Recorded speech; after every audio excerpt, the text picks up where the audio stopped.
Umat petang Tribuners Anda sedang menyaksikan live update Rabu 26 Januari 2022 bersama saya Rena Laila.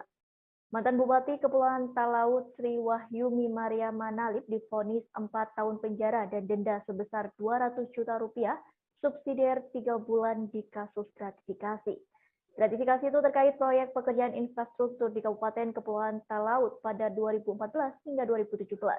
Vonis itu dibacakan oleh Majelis Hakim Pengadilan Negeri Manado pada Selasa 25 Januari 2022 kemarin.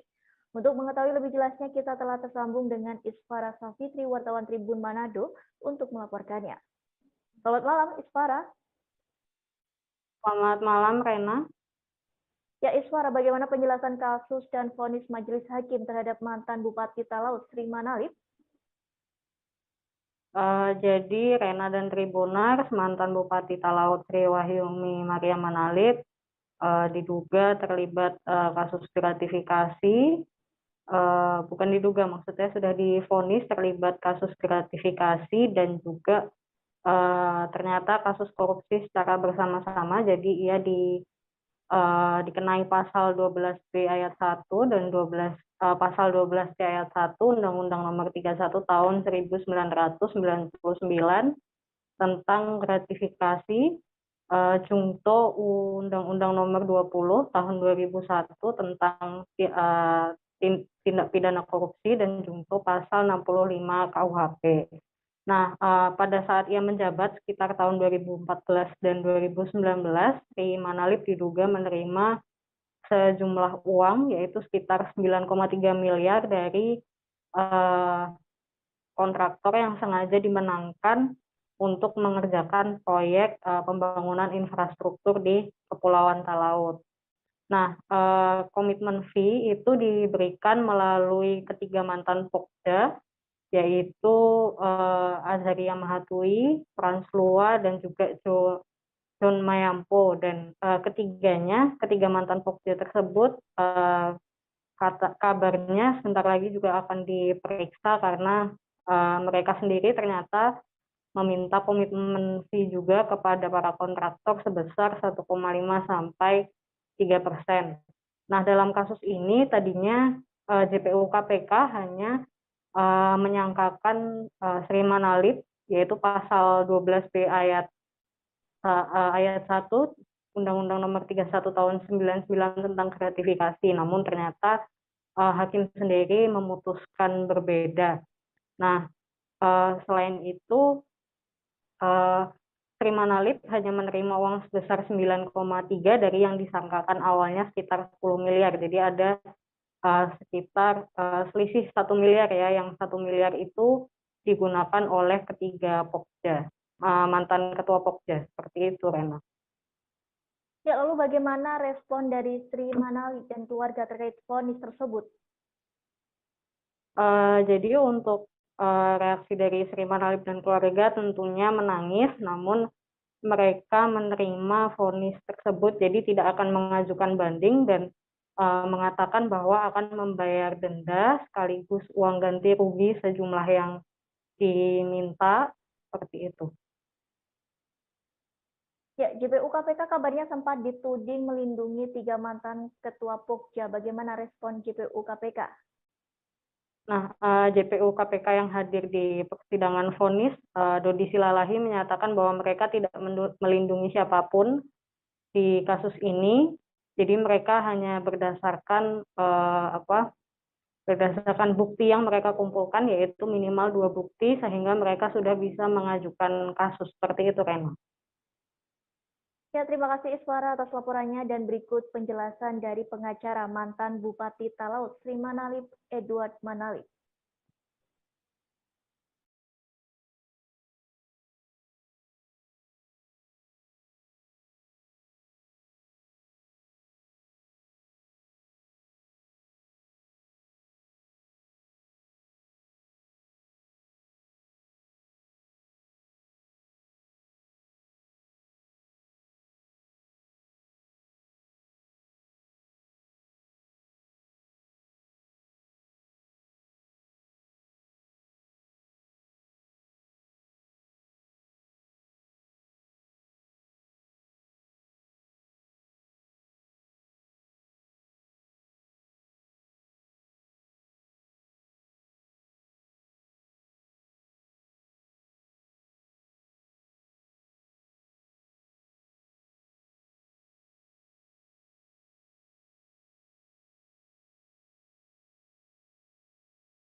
pertimbangkan tadi. Ya, Jadi udah agak tentang 9 miliar kami bersedia bayar, dan rumah yang di Bekasi silakan diambil, berarti kita kurang tinggal tambah 7 miliar sedikit. Oke. Ya, Kira-kira terdakwa punya uang, itu aja. Kira-kira- Tapi syarat silakan kamu tulis 4 pokja. Aseria, Mayampo dengan Frans Louis itu harus masuk penjara dan bersama tadi dipertimbangkan. Kamu kan sudah dengar tadi tuh, dipertimbangkan mereka melakukan perbuatan melawan hukum. Kenapa? Karena mereka adalah punya kemerdekaan untuk menolak atau tidak menerima uang dari pihak kontraktor. Mereka punya kemerdekaan. Kalau mereka tolak, terdakwa tidak terima, tapi mereka terima. Itu ya toh. Dan kedua, mereka yang ngomong ke para kontraktor bayar 10%. Jadi sebenarnya terdakwa seharusnya tidak. Tapi apabila kami terima, yang penting 4 pokja, di mana aja besar-besaran, 4 pokja itu harus segera, dan kami akan segera proses. Kalau KPK yang ada di sini tidak mau proses, kami akan proses. Itu aja. bisa ajukan Dan kami banding siap, nggak, Pak? polisi dan kejaksaan siap menanti. Tadi kan sudah dengar di pertimbangan majelis bahwa mereka itu punya kemerdekaan menerima atau tidak uang ini, itu. Nah, dan karena mereka kemerdekaan ini ternyata mereka memperalat seakan-akan suruhan terdakwa toh. Jadi mereka itu masuk. Ya toh, itu aja muat aja besar supaya itu ditelau sana. Iya, Pak. Kalau bupati yang suruh mereka silakan juga baca bila menalip saya. Iya. Dan mereka kena. Harus diberhentikan dari jabatan. Ya, itu. Dan mereka segera berhentikan. Kalau dilindungi bupatinya yang bermasalah. Karena ini pertimbangan dalam persidangan Pertimbangan yang sudah resmi bagus tadi, terbuka. Itu Oke. pegawai aparatur sipil negara. Bisa ajukan banding nggak, Ya. Pak? Bisa ajukan banding nggak ya? Tidak, terima putusan. Karena terdakwa punya uang. Oke. Orang tuanya kaya. Berapa sih dengan uang 8 miliar itu? Kita Walaupun keluarga dia tidak pakai semua minta tetap hukum ada. itu harus sama, equal. Setiap yang salah Oke. harus bertanggung jawab secara hukum. Nggak boleh ada yang dilindungi. Beberapa waktu lalu viral kondisi Taman Mini Indonesia Indah atau TMII Jakarta Timur yang terlihat terbengkalai. Namun faktanya kondisi TMII yang tampak terbengkalai ini rupanya lantaran tengah proses revitalisasi untuk mendukung acara G20 mendatang. Menurut laman resmi BUMN, kawasan TMII akan ditata dari Januari 2022 guna mendukung acara G20. Untuk mengetahui lebih jelasnya, kita telah tersambung dengan Nur Indah, wartawan tribunjakarta.com untuk melaporkannya. Halo, selamat malam Indah. Malam Rena. Ya, bagaimana progres revitalisasi TMII dan kapan rampungnya? Baik, bisa disampaikan kembali bahwa revitalisasi Taman Mini memang telah berlangsung sejak Januari 2022 atau mulai bulan ini, di mana memang revitalisasi ini menjadi salah satu yang untuk mendukung presidensi G20, sehingga revitalisasi dilakukan hampir secara menyeluruh di kawasan Taman Mini sendiri. Sejauh ini progres dari revitalisasi sendiri memang sudah berjalan, di mana nantinya sesuai dengan hasil atau sesuai dengan konsep yang ada, nantinya Taman Mini akan dirombak habis, di mana 70% diantaranya akan terdiri dari taman, kemudian 30% sisanya adalah bangunan, di mana bangunan sendiri memang nantinya tetap ada anjungan atau rumah adat dari provinsi-provinsi yang ada di Indonesia, kemudian ada wahana, dan lain sebagainya. Begitu, Rena. Ya, lalu konsep yang diusung gambarannya seperti apa? Konsep yang diusung memang disampaikan oleh pihak PT TWC atau pengelola Taman Mini saat ini, lantaran Taman Mini telah diambil alih oleh Setnek, di mana konsep ini nantinya akan budaya Indonesia sekali, atau Showcase of Beauty Indonesia, di mana 70% diantaranya atau dari 150 hektar lahan di kawasan Taman Mini nantinya ini akan menjadi taman, kemudian 30% diantaranya menjadi bangunan. Jika dihitung dari 150 hektar, kemudian 70%-nya adalah sekitar 105 hektar, sehingga 105 hektar ini nantinya akan menjadi kawasan hijau, di mana nantinya para pengunjung yang akan datang tidak lagi akan bercampur antara kendaraan maupun pengunjung, sehingga nantinya akan ada beberapa spot ketika kita datang di Taman Mini sendiri, ada beberapa spot yang memang dikhususkan untuk pejalan kaki, kemudian kendaraan-kendaraan ramah lingkungan, seperti nanti ada sepeda, kemudian ada sepeda motor listrik.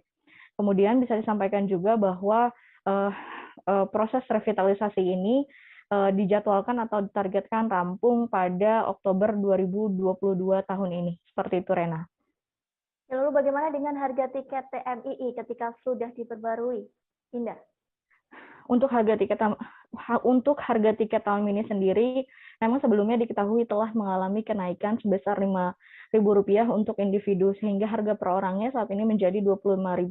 Dengan konsep yang diusung dan biaya yang untuk revitalisasi yang mencapai 1,3 miliar, pihak TWC sendiri menjanjikan bahwa harga tiket tidak akan mengalami kenaikan, sehingga nantinya pada saat launching atau Oktober 2022 mendatang, harga tiket tersebut akan tetap atau stabil di angka Rp25.000 atau tidak melebihi angka Rp25.000. Namun kenaikan tiket hanya berlaku pada individu yang memang sudah dijadwalkan kenaikan ini sejak Desember 2021 kemarin. Kemudian untuk harga tiket kendaraan seperti mobil, motor, dan sepeda itu tetap seperti itu, Rena. Ya, terima kasih Indah atas laporannya, dan berikut penjelasan dari tim perencana revitalisasi TMII Yori Anta.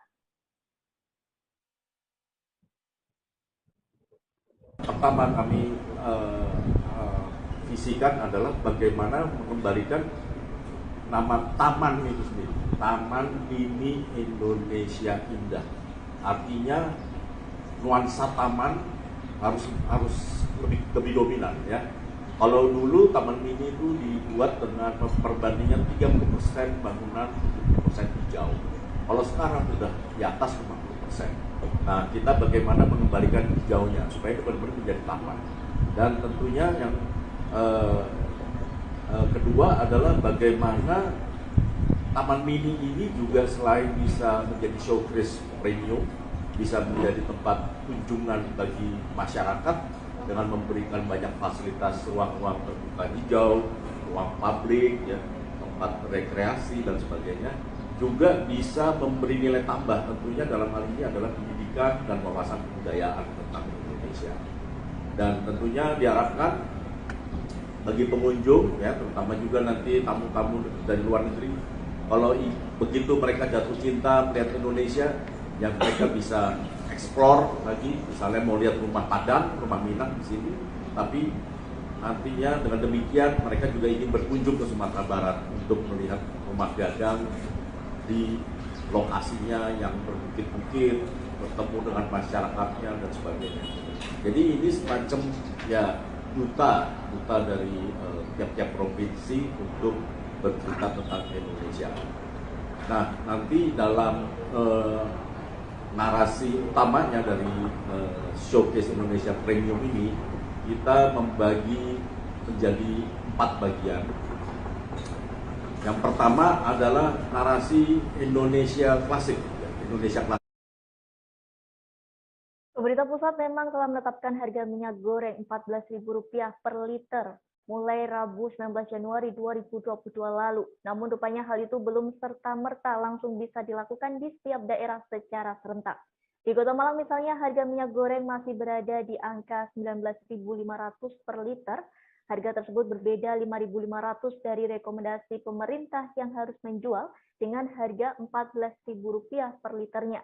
Untuk mengetahui lebih jelasnya, kita telah tersambung dengan Rizky Edgar, wartawan Surya Malang, untuk melaporkannya. Selamat malam, Rizky. Rizky, selamat malam.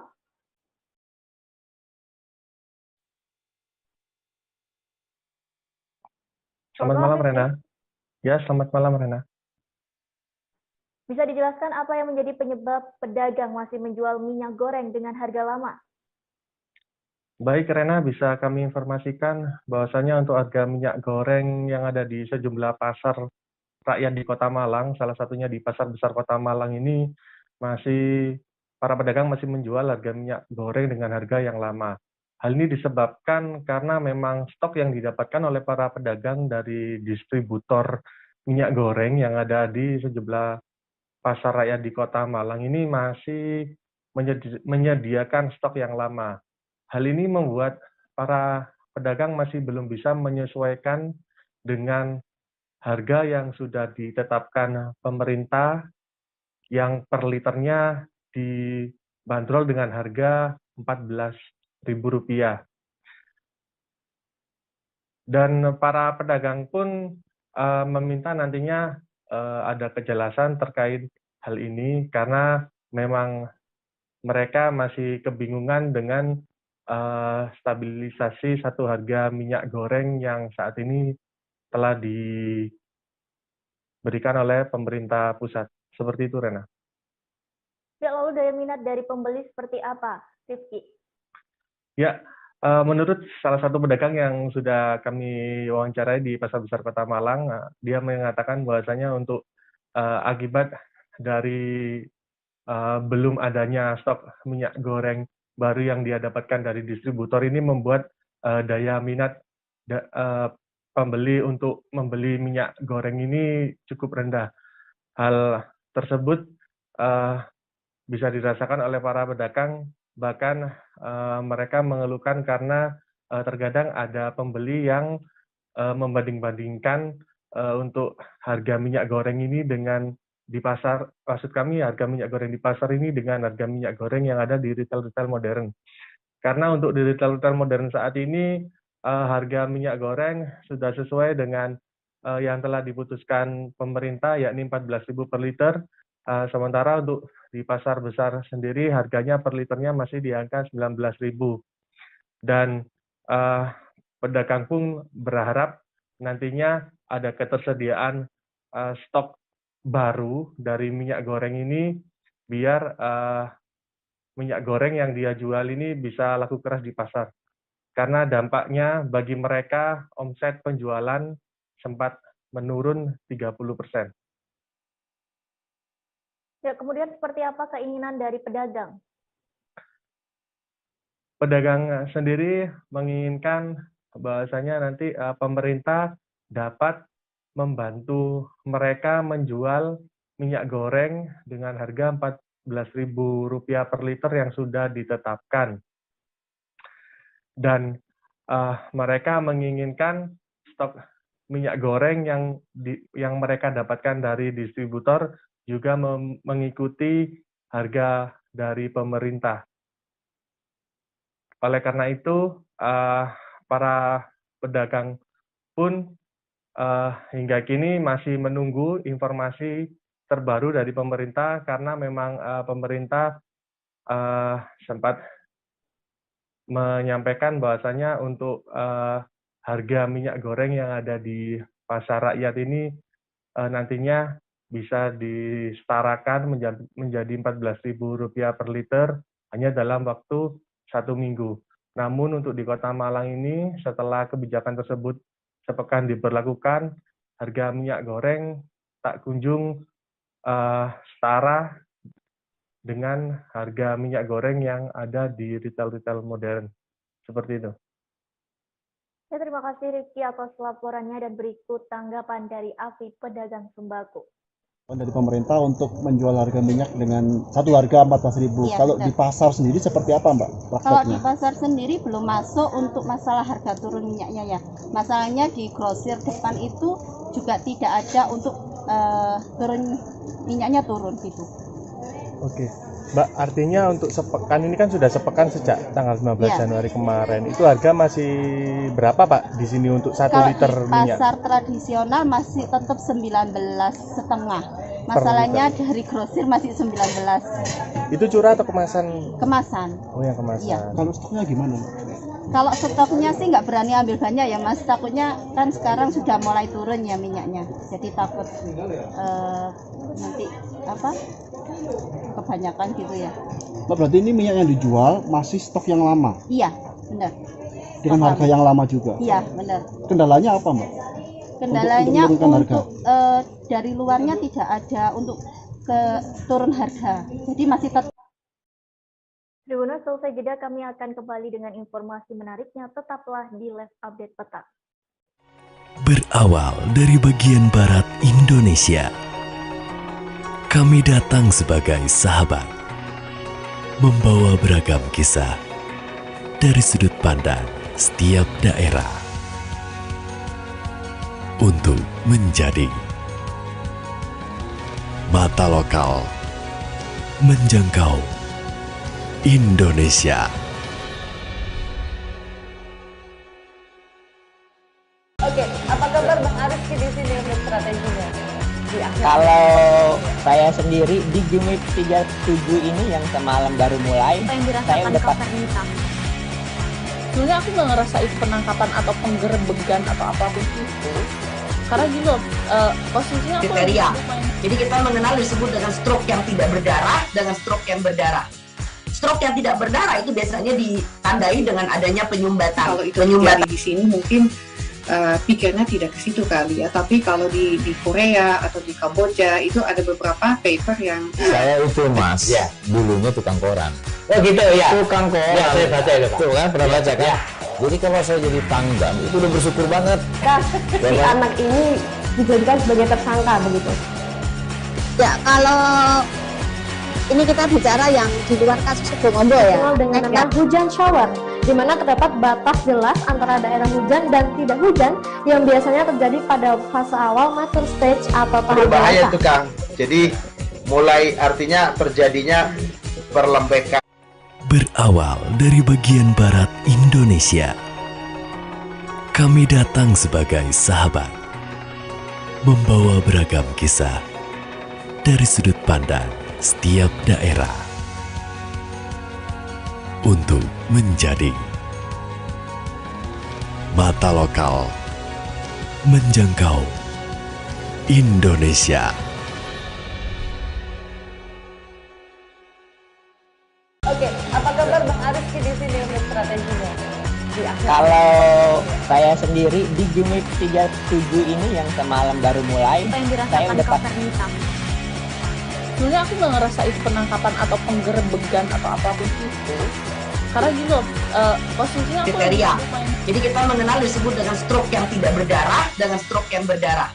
Stroke yang tidak berdarah itu biasanya ditandai dengan adanya penyumbatan. kalau itu terjadi di sini mungkin pikirnya tidak ke situ kali ya. Tapi kalau di Korea atau di Kamboja itu ada beberapa paper yang Saya itu mas, ya, dulunya tukang koran. Oh gitu ya. Tukang koran. Ya, saya baca itu Pak. Tuh kan pernah baca kan? Ya. Jadi kalau saya jadi pangdam itu udah bersyukur banget. si anak ini dijadikan sebagai tersangka begitu. Ya, kalau ini kita bicara yang di luar kasus Sibolombo ya. Dengan nama hujan shower, di mana terdapat batas jelas antara daerah hujan dan tidak hujan yang biasanya terjadi pada fase awal mature stage atau tahap Berbahaya dewasa. itu Kang. Jadi mulai artinya terjadinya perlembekan. Nah itu untuk penetrasi akan sulit. Gitu ya. Dok, saya ini Menurut saya memang tidak mudah, bukan urusan tanah diambil. Kalau misalnya Amerika Serikat sekarang, Rasulullah mengatakan di dalam sebuah hadis bahwa berpuasa di 6 hari Syawal itu Berawal dari bagian barat Indonesia, kami datang sebagai sahabat, Terima kasih Anda masih bersama kami di Live Update Petang. Kita beralih ke informasi selanjutnya. Akibat curah hujan tinggi yang terjadi di beberapa wilayah Kabupaten Lampung Barat beberapa waktu lalu, ruas jalan terputus di Desa Mutar Alam, Kecamatan Waitenong, Kabupaten Lampung Barat, putus total. Hal ini disebabkan oleh tanah longsor yang terjadi di daerah tersebut. Selain memutus jalan secara total, tanah longsor yang mengakibatkan putusnya jalan tersebut kondisinya sudah mendekati permukiman warga. Untuk mengetahui lebih jelasnya, kita telah tersambung dengan Nanda Yustiza, wartawan Tribun Lampung, untuk melaporkannya. Selamat malam, Nanda. Malam, Rena dan Tribuners. Ya. Nanda, bagaimana kronologi terjadinya longsor hingga mengakibatkan putusnya jalan di Desa Mutar Alam, Kabupaten Lampung Barat? Kronologi terjadinya longsor di Pekon Mutar Alam, Kecamatan Waitenong, Kabupaten Lampung Barat, itu terjadi pada hari Selasa 25 Januari 2022 sekira pukul 15.30. Longsor tersebut diakibatkan guyuran hujan deras yang melanda wilayah setempat semenjak siang hari, yakni pukul 12 hingga sore hari kisaran pukul 16.00 waktu Indonesia bagian barat. Sehingga akibat dari longsor tersebut, jalan penghubung atau jalan desa di lokasi tersebut terputus lantaran tergerus oleh aliran air dari drainase setempat yang tidak mampu menampung curah hujan yang terjadi pada saat itu. Ya, lalu bagaimana penanganan dari pemerintah daerah setempat sejauh ini? Untuk penanganan dari pemerintah setempat, dari Bupati Lampung Barat pada hari ini telah meninjau lokasi atau titik longsor tersebut beserta Kepala Dinas PUPR, Kepala Dinas BPBD, Kepala BPBD Lampung Barat, Kepala Dinas Sosial Lampung Barat beserta pejabat lainnya. Dan Bupati mengatakan bahwa longsor tersebut akan ditangani secara darurat terlebih dahulu agar tidak menyebabkan kerusakan yang lebih parah lagi. Karena dari pantauan terlihat bahwa sejumlah rumah warga juga 3 rumah warga tepatnya itu sudah terancam ikut tergerus longsor juga kalau misalnya tidak segera ditangani. Maka Bupati Lampung Barat Pak Rosil Maksus meminta kepada jajarannya agar segera ditangani secara kedaruratan terlebih dahulu.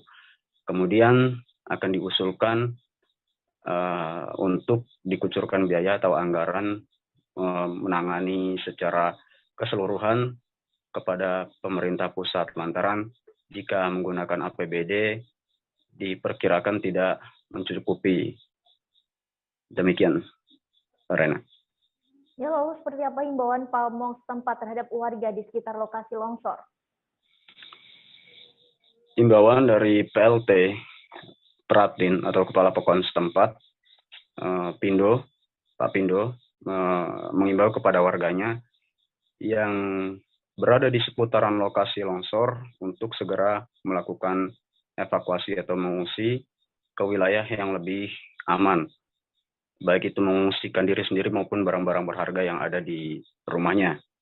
Kemudian kepada warga setempat juga dia mengimbau agar berhati-hati jika ingin melihat titik longsor tersebut, itu jangan terlalu dekat, lantaran dikhawatirkan akan ada longsor susulan, sehingga tidak hanya menyebabkan kerugian secara materi, tapi juga menyebabkan hilangnya nyawa. Demikian, Rena. Ya, terima kasih Nanda atas laporannya, dan berikut penjelasan dari PLT Peratin atau Kepala Pekon Mutar Alam Pindo. Ya, ini kurang lebih awal kejadian itu 3 hari yang lalu. 3 hari yang lalu. Akibat curah hujan yang cukup tinggi, debit airnya sudah tidak tertampung lagi sehingga mengikis tanah sekitaran tanah longsor. Dan saat ini puncaknya terjadi pada saat ini jalan putus. Jalan ruas kabupaten. Ini penghubung ke? Di Pemangkusi 2. Sementara yang terdampak longsor ada sekitar 3 rumah. 3 rumah ya? 3 rumah. Itu apanya, halamannya atau bagian? Ya, bagian depan dari rumah yaitu halaman. Ini? Yang di sana samping rumah kurang lebih di sana. Iya, iya. Untuk korban jiwa sementara belum ada. Cuman kalau untuk terdampak bangunan sudah ada sekitar 2 rumah. 2 rumah itu ya. Kalau dari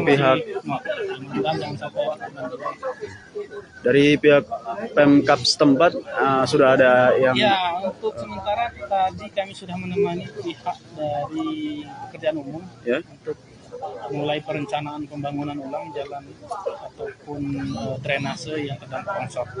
Sekitar pukul 10.00 tadi pihak dinas PU sudah turun ke lapangan cek lokasi. lokasi. Kenapa ini dipasang terpal itu ya? Iya, ini Pak? penanganan dini Pak. Tadi awalnya memang masyarakat swadaya melaksanakan gotong royong agar tidak meluas, tapi karena debit air yang begitu tinggi, kemudian besar, makanya gotong royong hasil gotong royong tadi ikut hanyut juga terpal-terpalnya. Karena begitu. Komplotan pencurian kendaraan bermotor atau curamor berhasil diamankan Satreskrim Polres Cianjur, Jawa Barat. Dalam penangkapan 6 orang spesialis pencuri motor itu turut diamankan juga 24 kendaraan roda 2. Untuk mengetahui lebih jelasnya kita telah tersambung dengan Ferry Amiril Mukminin, wartawan Tribun Jabar untuk melaporkannya. Selamat malam Ferry.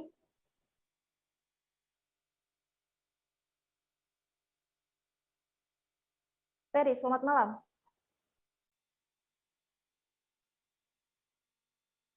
Malam.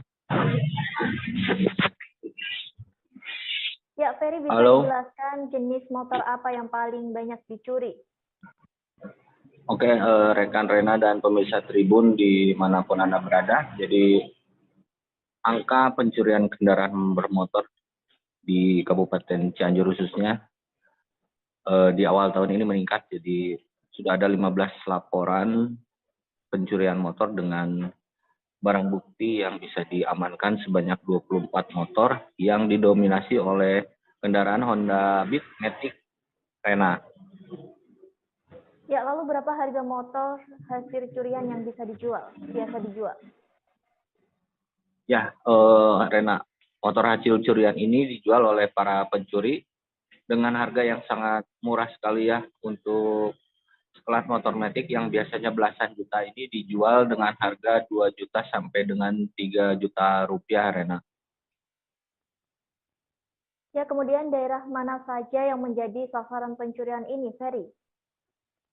Oke, para pencuri ini menurut Kapolres Cianjur AKBP Doni Hermawan, mereka menjual ke penadah yang saat ini masih buron dan masuk ke dalam daftar pencarian orang ini di wilayah pelosok-pelosok, Rena. Jadi warga yang biasa menggunakan dan jarang sekali ada raja-raja polisi. Terus mereka mengubah, mengemodif dan mengaburkan ya dari bentuk semula biasanya daerah-daerah pelosok dan sangat sulit untuk dijangkau sehingga tempat tersebut menjadi tempat favorit untuk penjualan kendaraan hasil curian. Ya, terima kasih Ferry atas laporannya. Ya, sama-sama Rena. Aksi pencurian terhadap kotak infak di Kabupaten Klaten, Jawa Tengah kembali terjadi di sebuah rumah ibadah. Kali ini pencuri bukan hanya membobol atau menguras kotak infak, namun nekat menggondol kotak infak itu secara utuh. Peristiwa ini terjadi di Masjid Al-Fat Desa Mandong, Kecamatan Trucuk, Kabupaten Klaten, Jawa Tengah, pada Selasa 25 Januari 2022 kemarin dan terekam CCTV. Untuk mengetahui lebih jelasnya, kita telah tersambung dengan Al-Murfi Sofyan, wartawan Tribun Jogja untuk melaporkannya. Selamat malam, Al-Murfi. Ya, selamat malam rekan Rena dan Tribuners dimanapun berada. Ya, bisa dijelaskan terkait kronologi pencurian kotak amal ini? Ya, Rena, benar bahwa hari ini terjadi aksi pencurian kotak infak di sebuah rumah ibadah di Kabupaten Klaten, Jawa Tengah. Tepatnya di Masjid Al-Fat Desa Mandong, Kecamatan Trucuk, Kabupaten Klaten, Provinsi Jawa Tengah. Nah, para pencuri ini tergolong nekat karena biasanya kotak infak di dalam masjid itu dibobol serta dikuras isinya. Namun untuk kali ini para pencuri nekat menggondol kotak infak itu secara utuh sehingga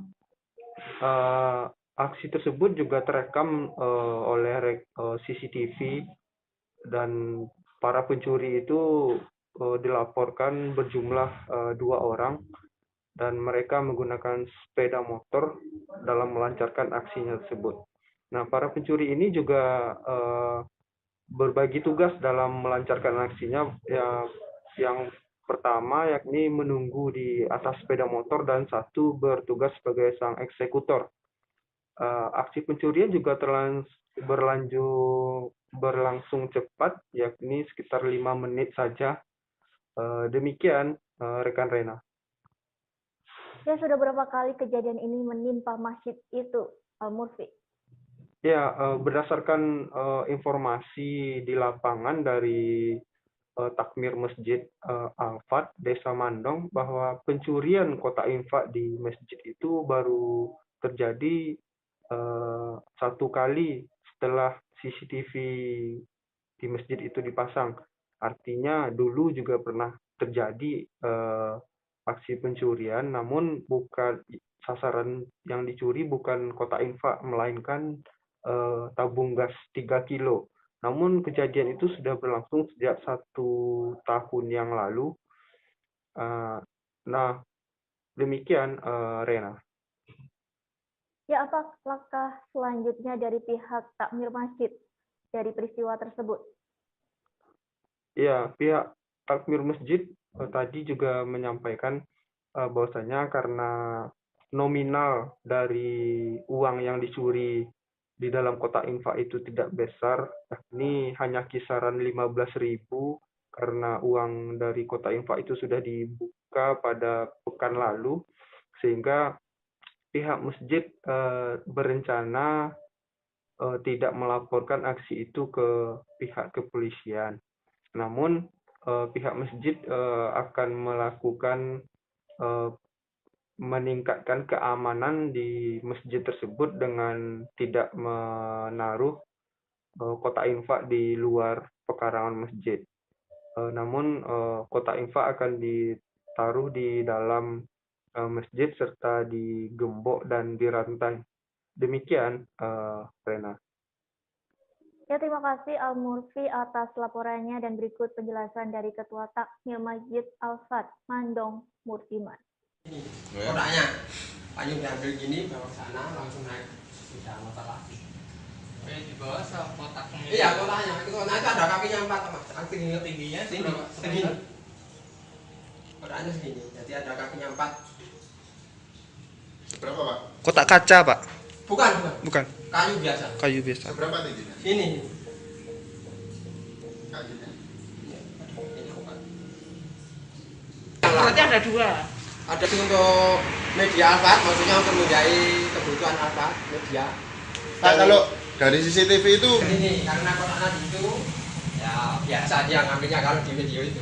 Yang ngambil ini, ambil langsung bawa sana, langsung naik motor lagi. Demikian live update kali ini, saksikan terus berita lainnya di kanal YouTube Tribun News. Saya Rena Laila, pamit undur diri, selamat malam dan sampai jumpa. Jangan lupa like, subscribe, dan share ya!